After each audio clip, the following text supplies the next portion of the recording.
Hello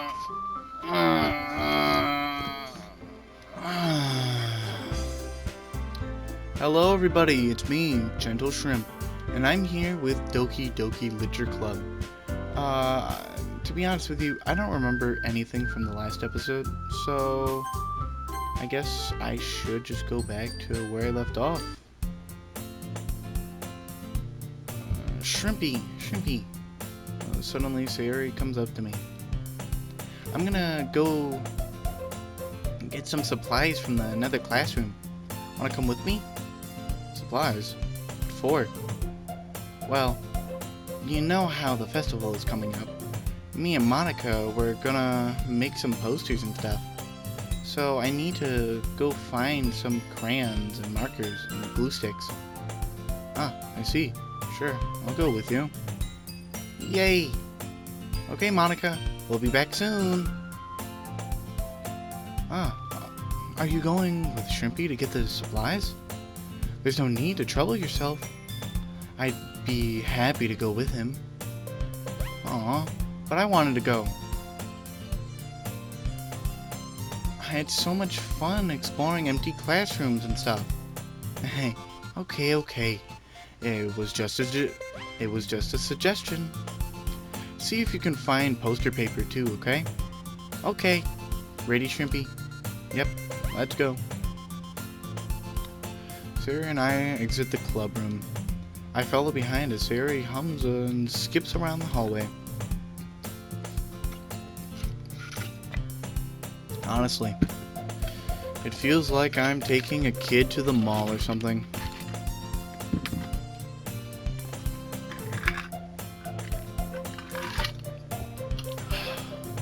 Sayori finds pleasure in the simplest things sometimes. Hey, Sayori, what exactly are we doing for the festival anyway? I'm not sure how you would make an event out of literature. Me and Monica have it all planned out. Don't you worry.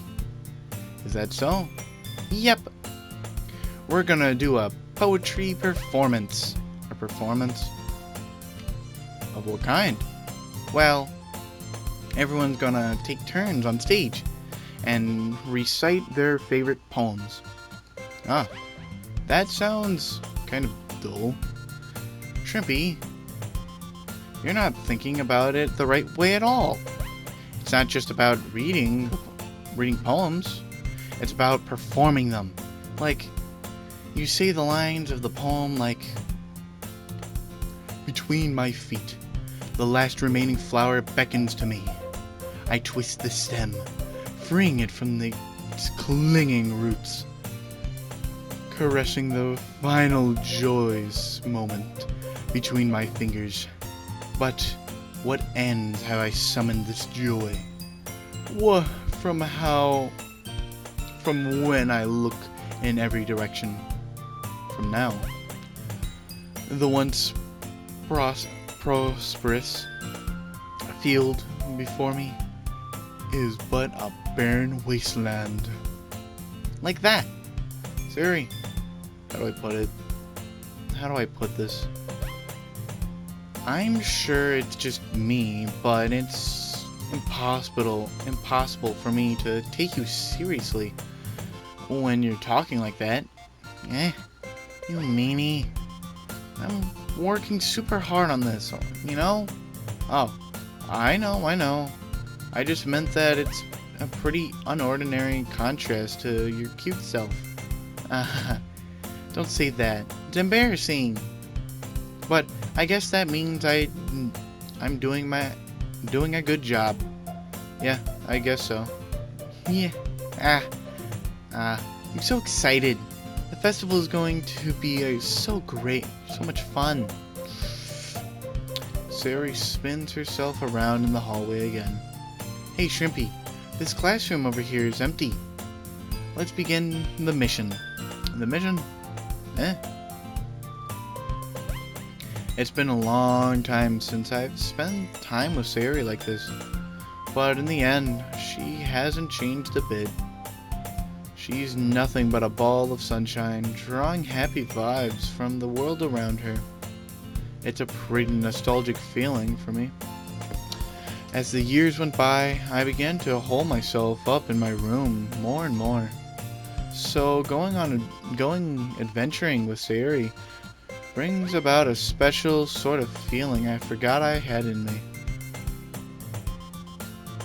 The two of us enter the classroom.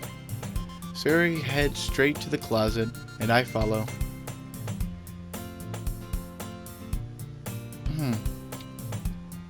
Let's see what we have in here. Crayons! Sayori pulls a box of crayons off the shelf.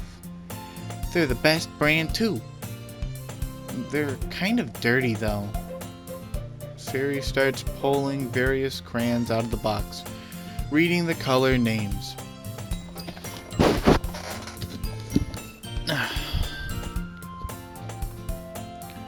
Alright, that's one down. Don't get distracted. We still need to find...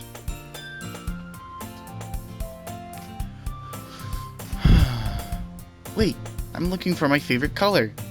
Fine. Then at least move aside so I can look for the poster paper. I dropped one by accident.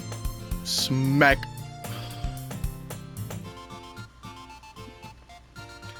Sayori bends over and smacks her forehead right into the shelf. She falls to the floor, and the crayons spill all over her lap. Ow, ow, ow, ow, ow, ow, ow. You okay? My forehead. Sayori clutches her forehead. Oh, jeez. Gee, Sayori. That's just like you, isn't it? Come on, let me see. Since Sayori is sitting on the floor, I grab her by the waist and pull her out of the closet. You have to move your hands, Sayori. But it hurts. Just do it for a second. Sayori slowly releases her hands from her forehead. I gently brush her bangs to the side. Ow. Sorry. There's a huge red mark on the center of her forehead. A bump is starting to form as well. Man, that's gonna swell up. I should find you some ice. Shrimpy.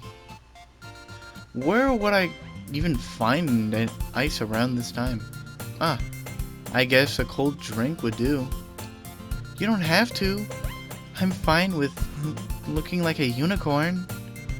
Even wincing from the pain, Sayori makes a silly joke. What are you talking about? I'll be right back, okay? Okay. I pat Sayori on the shoulder. Hold on, I'm just doing something. And run out into the hallway.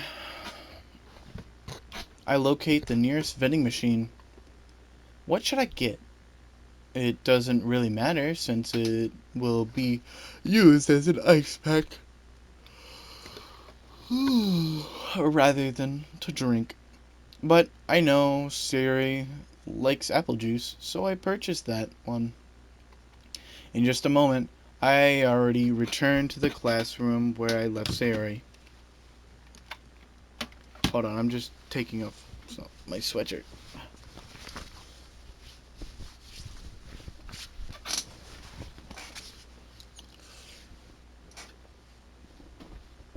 Dang it. Alright. Maybe this will help. Alright.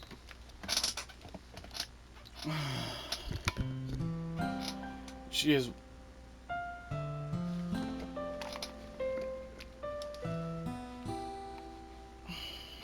has one palm on her forehead and is using the other hand to clumsily scoop crayons back into the box. At least they were already in the wrong spots before I spilled them. Sayori, here. I hand Sayori the bottle of apple juice. It's nice and cold.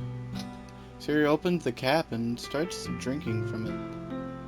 Sayori, what are you doing? It's for your forehead, idiot. Ah, sorry, I forgot.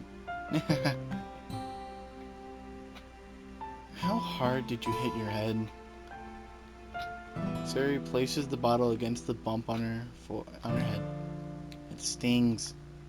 Just bear with it. It'll feel better soon. Looks like you cleaned up most of the crayons, so that's good. Hey Shrimpy, this kind of reminds you of growing up, doesn't it? Huh?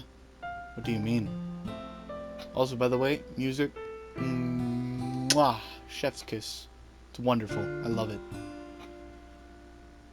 You know how we used to play outside all the time?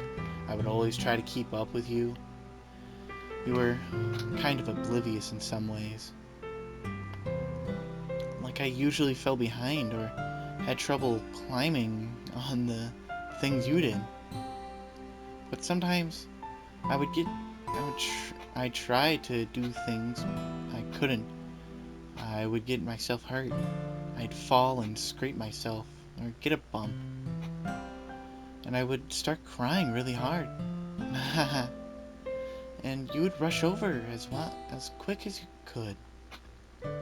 You would try really hard to get me to stop crying. It was almost like you blamed yourself and were afraid of getting in trouble if someone found out. Even though it really wasn't your fault at all, you know? Did I really do that? Yeah. You don't remember?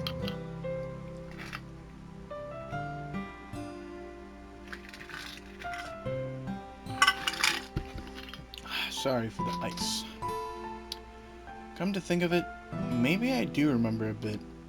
I guess I was always so focused on my games that I didn't pay enough attention to you.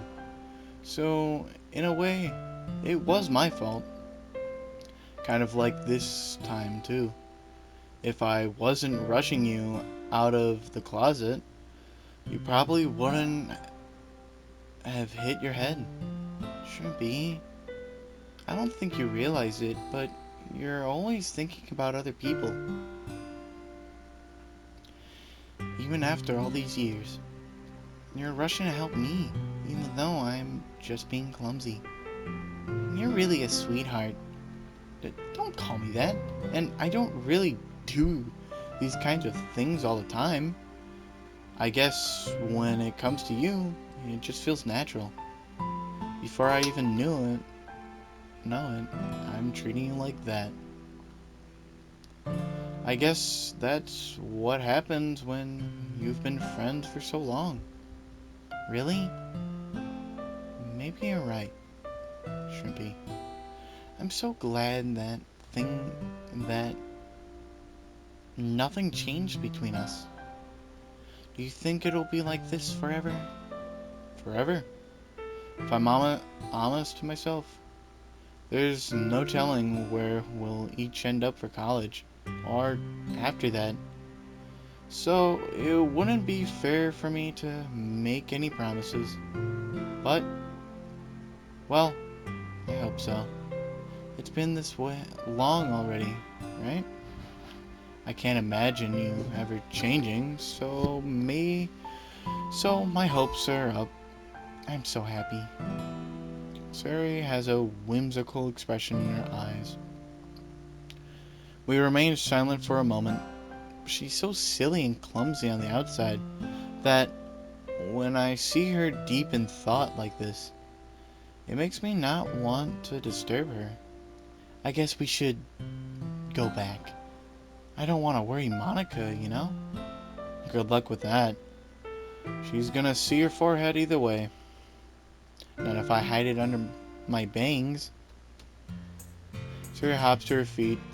Ah! She clutches her forehead again. Don't stand up so fast after hurting yourself. Oh. Well, I guess it's too late now. Anyway, let's go. Get him! I follow Sayori out of the classroom. Sayori plays with her bangs to try to hide the bump, but without much success. In a moment, we make it back to the club room. Ah, you're back. Good timing. I was just about ready to start with sharing our poems. Sayori, your forehead. She's fine. She's fine. Don't worry about it. I was playing with the crayons and smacked my forehead into the shelf. Well, anyway, were you able to find everything we needed? Uh-huh. I have it right. Sayori frantically glances around herself. I forgot all the stuff. Calm down, Sayori. I have it all right here. I found the poster paper, too. Sounds like you ended up doing all the work, Shrimpy.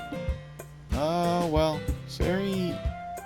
I failed to come up with an excuse for Sayori. I made it an adventure. Yeah, that. Okay. In any case, good work. I'll start working on the posters tonight. Me too. Okay, everyone. Are you ready to share your poems? Guess I should grab mine. I make sure to the crayon boxes closed tightly and I return to my seat. Who should I show my poem to first? Let's do Monica. Hi again, Shrimpy. How's the writing going? Alright, I guess. I'll take that, as long as it's not going bad. I'm happy that you're applying yourself. Maybe soon you'll come up with a masterpiece. I wouldn't count on that. You never know. Want to share what you wrote for today? Sure, here you go. I give my poem to Monica. Alright. It's pretty good. It makes me think of Sayori, like the other one that you wrote. You two are like the dynamic duo. That's kind of exaggerating it. Yeah, probably. But you do spend a lot of time with her, even in this club, don't you? And then again, I don't blame you for being a little shy. I'm not shy. It's just I'm just teasing. I know it takes a bit of time to make friends with everyone. But Yuri and Natsuki are super interesting people, so don't be afraid to give them their share of time. And you can talk to me every now and then, too. I'm not like unapproachable or anything, am I? Oh, no, it's not like that. It's nothing like that. I'm just still getting used to being here, that's all. Yeah. I'm sorry if I was putting pressure on you or something.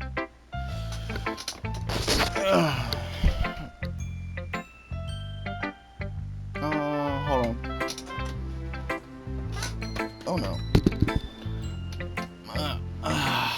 Alright. I really didn't mean it like that. No, don't worry.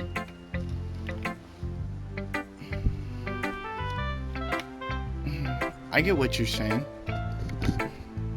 Well, alright. But anyway, you want to read my poem now?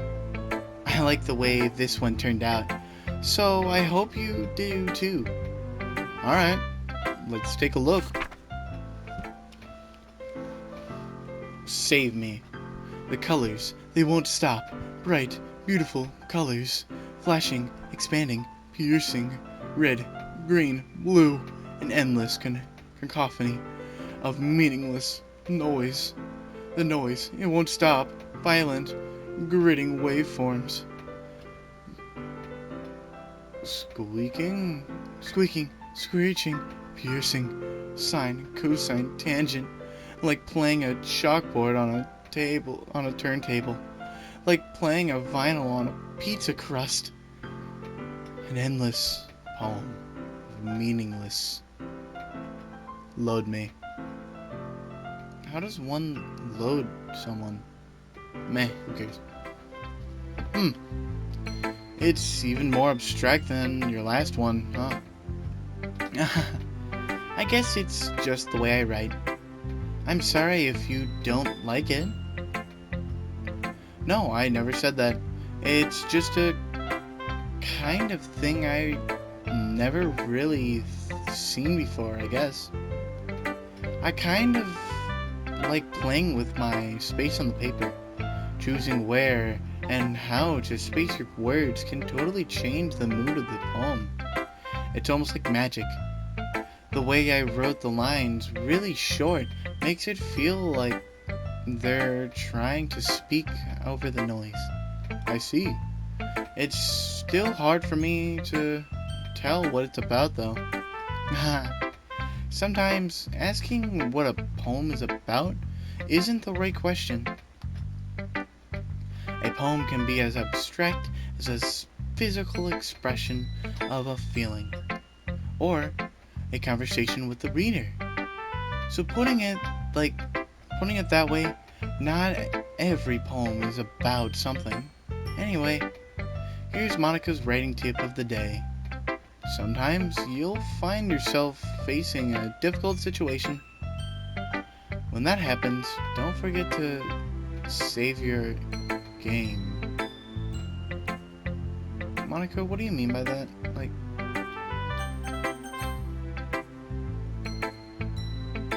you didn't?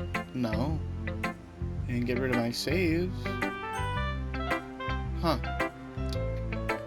You never know when you might change your mind. I still don't know what you're talking about. Or when something unexpected may happen. Wait, is this tip even about writing? What am I even talking about? That's my advice for today. Thanks for listening. Yuri. Oh, is it my turn? Let's see how it compares to yesterday's. I see. It's a bit different. I respect you for trying different things, Shrimpy. Were you inspired by Natsuki's poem? Or Sayori's, perhaps? Well, I guess you could say that. I thought so. I'm happy for you. You don't need to find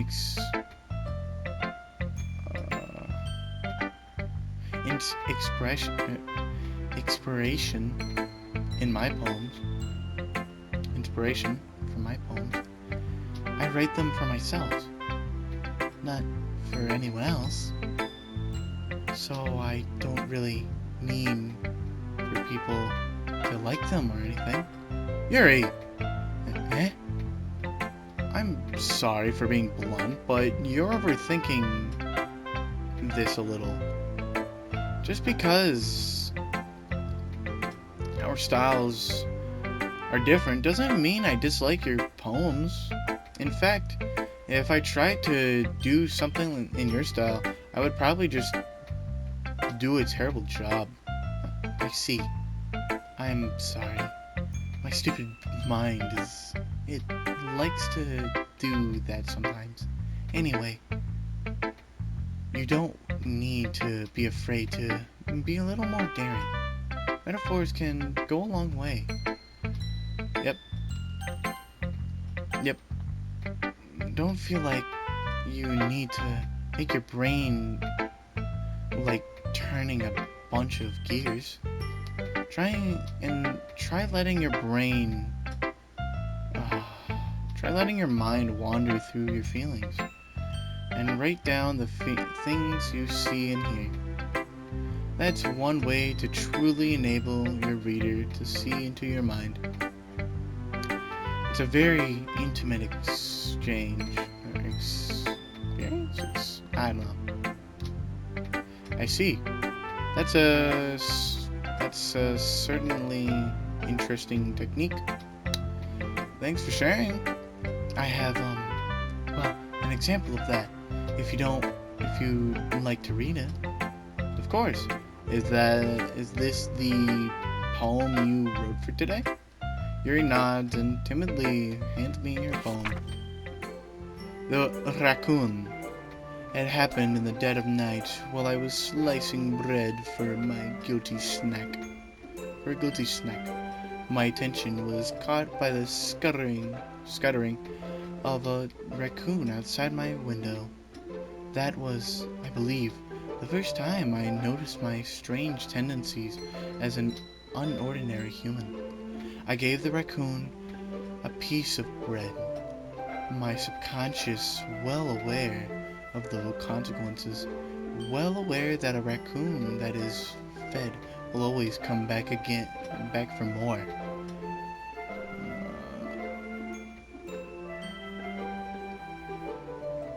The exulting beauty of my cutting knife was the symptom, the bread, my hungry curiosity, the raccoon, an urge. The moon cements its place and reflects that much more light off my cutting knife. The very same light that glistens in the eyes of my raccoon friend. I slice the bread. Fresh and soft, the raccoon becomes excited. Or perhaps I'm merely projecting my emotions onto the newly satisfied animal. The raccoon has taken to following me. You could say that we've gotten quite used to each other. Oh, man! And I can't go back. You guys probably read the rest. Hold on.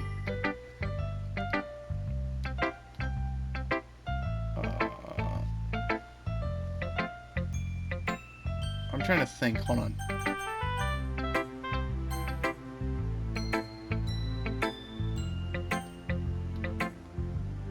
Yuri nods and timidly hands me her poem. The raccoon. It happened in the dead of night, while I was slicing bread for a guilty snack. My attention was caught by the scuttering of a raccoon outside my window. That was, I believe, the first time I noticed my strange tendencies as an ordinary human. I gave the raccoon a piece of my bread, my subconscious well aware of the consequences. Well aware that a raccoon that is fed will always come back for more. The enticing beauty of my cutting knife was the symptom. The bread, my hungry curiosity. The raccoon, an urge. The moon cements its place and reflects that much more light off my cutting knife. The very same light that glistens in the eyes of my raccoon friend. I slice the bread. Fresh and soft, the raccoon becomes excited. Or perhaps I am merely projecting my emotions onto the newly satisfied animal. The raccoon has taken to following me. You could say that we've gotten quite used to each other. The raccoon becomes hungry more and more frequently, and my bread is always handy. Every time I brandish my cutting knife, the raccoon shows me its excitement, a rush of blood. Classic poem.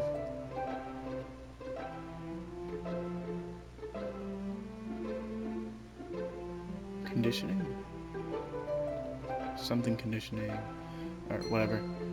I slice the bread. I feed myself. I fed myself again. Wow, that's pretty good. It was a little more daring with this one than yesterday's. I can see that. It's a lot more metaphorical.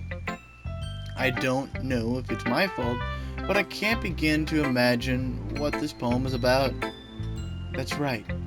It's a bit closer to my preferred writing style, using the poem as a canvas to express a vivid imagery and conveying emotions through them. The first one I never got, but this one I think the raccoon is her because of the last line, and the cutting knife is cutting knife, and the bread is curiosity, I think. I don't know.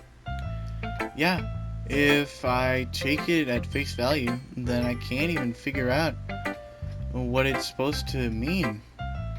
Well, I think it's something that different people can relate to in their own way. I wanted to express the way it feels for me to indulge in my more unusual hobbies. It's those sorts of things I'm usually forced to keep to myself. So, I sometimes enjoy writing about them. Why do you keep them to yourself? Because they're embarrassing. And people would make fun of me.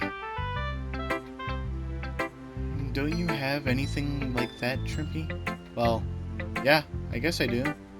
I feel like everyone has a little something like that.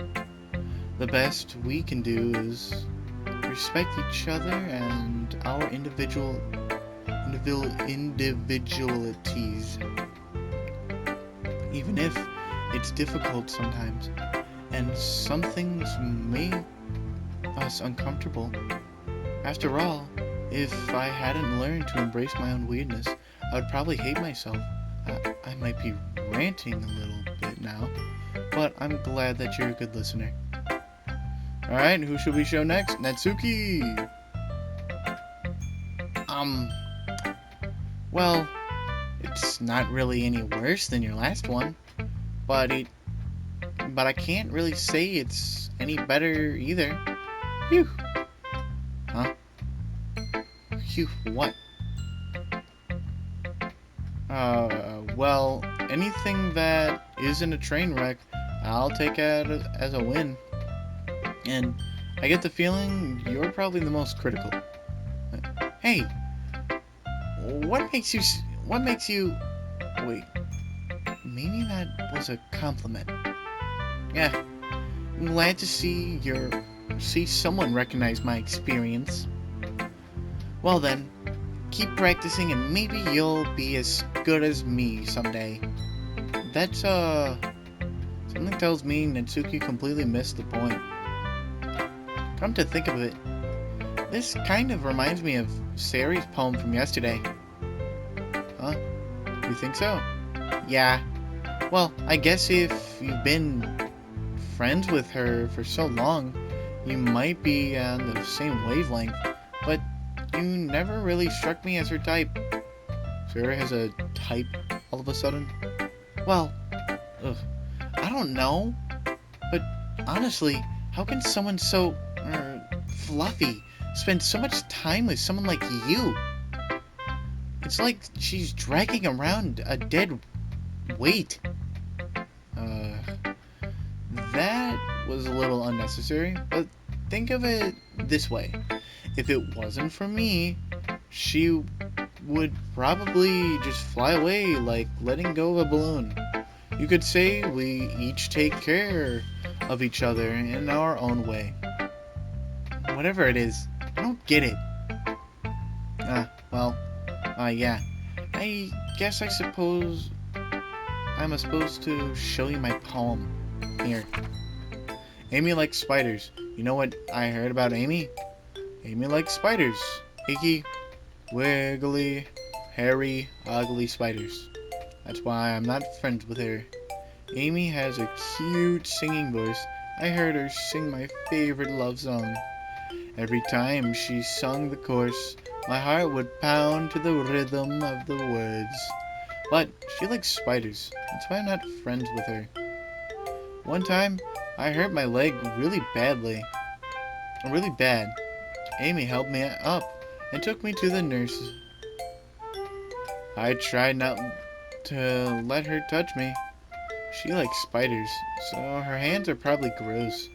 That's why I'm not friends with her. Amy has a lot of friends. I also see her talk to people. She probably talks about spiders. What if her friends start to like spiders too?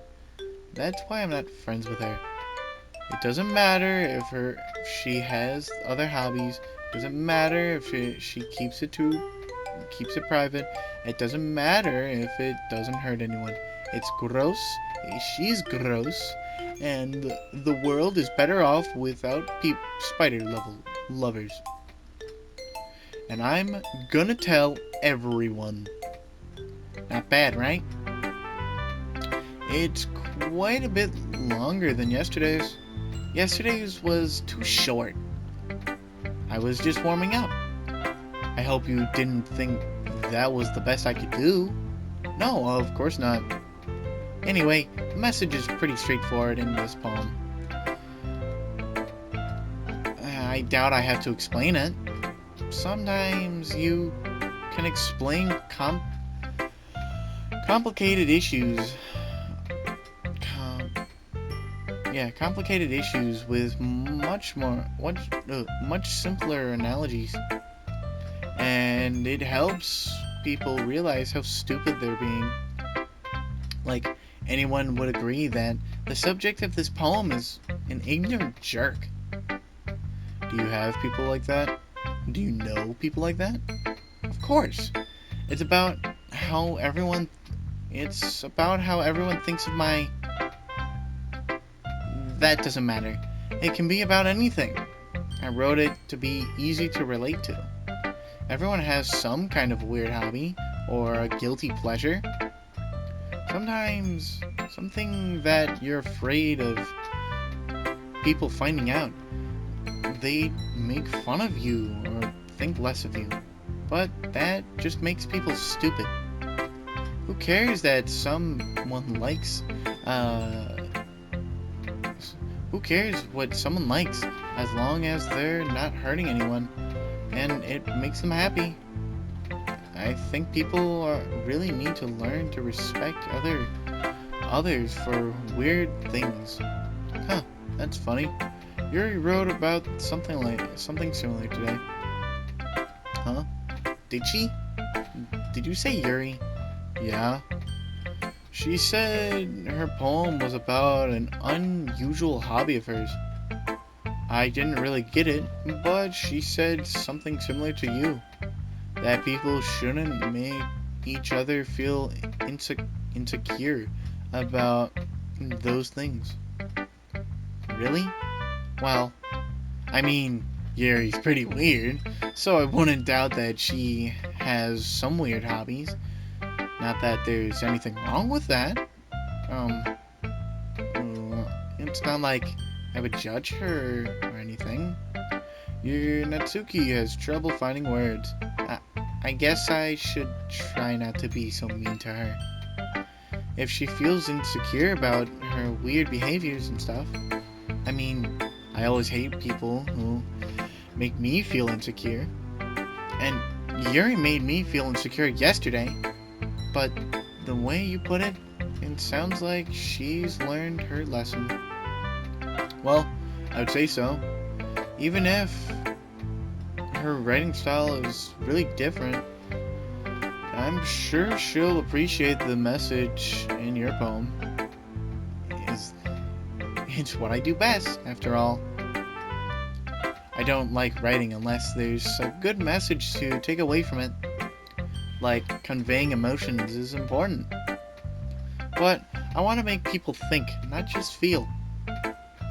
Remember that. I'm gonna write a good one for tomorrow, too. So look forward to it.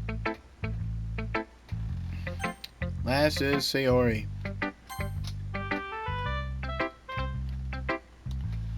Shrimpy, I really love your poems. I can't believe you've been hiding these from me.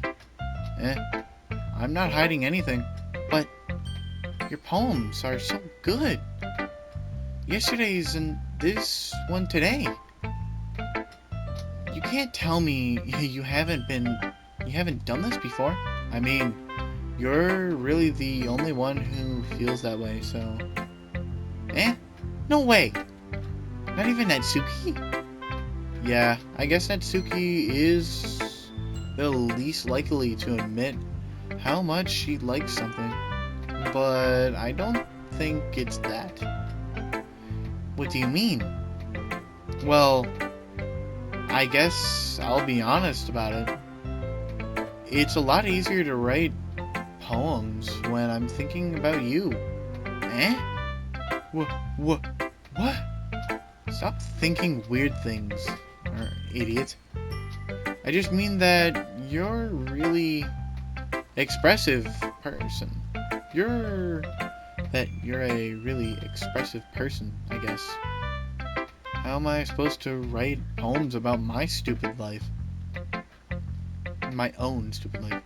But you, someone who make everything in your life an adventure, but you somehow... Oh, sorry. But you somehow make everything in your life an adventure. Even the little things. Like cooking?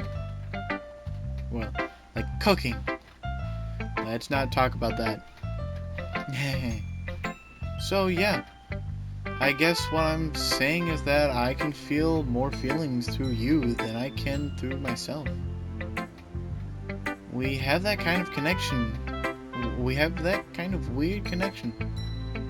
It's your fault for getting in my business all the time. I don't know if I understand.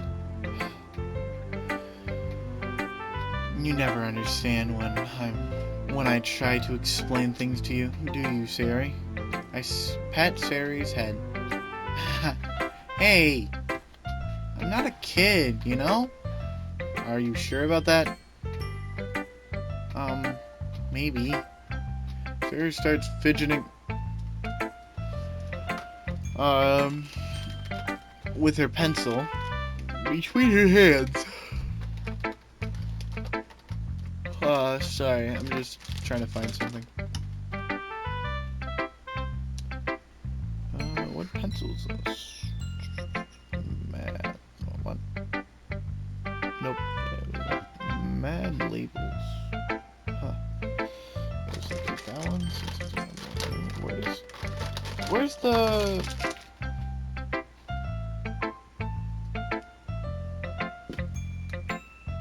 Sure, I'll guess this one. Sorry, I was trying to find something. Hold on, what? Okay. Hey, Shrimpy. Will you give me your poem? I kind of want to keep it. Huh? Why? Because, well, it's the first time you've written something for me. Huh? Sayori, you completely misunderstood. I didn't write this for you. Are you even listening anymore? Well, whatever. I'll give it to you when we go home. Really?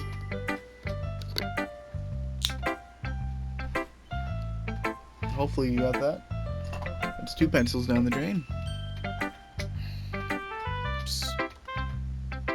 I broke my pencil. Sayori hastily bends down to pick up the piece she dropped. But being inattentive of her surroundings, she bumps right into me. Sorry. It's fine, it's fine. I'll get it for you. I bend down and pick up the broken pencil.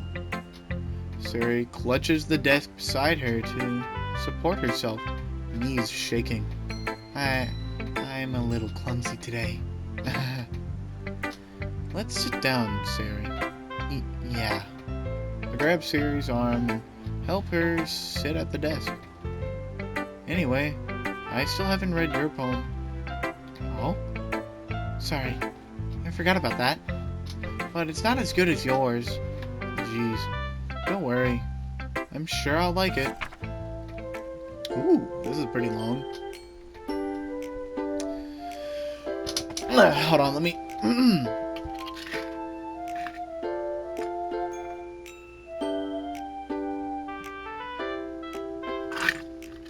Alright. Excuse me. Bottles. I pop off my scalp like the lid of a cookie jar. It's the secret place where I keep all my dreams.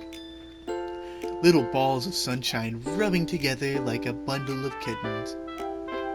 I reach inside with my thumb and forefinger and pluck one out. It's warm and tingly, but there's no time to waste. I put it in the bottle to keep it safe, and I put the bottle on the shelf with all the other bottles. Happy thoughts, happy thoughts, happy thoughts in bottles, all in a row. My collection makes me lots of friends. Each bottle's a starlight to make amends. Sometimes my friend feels a certain way. Down comes a bottle to save the day. Night after night, more dreams. Friend after friend, more bottles. Deeper and deeper my finger goes.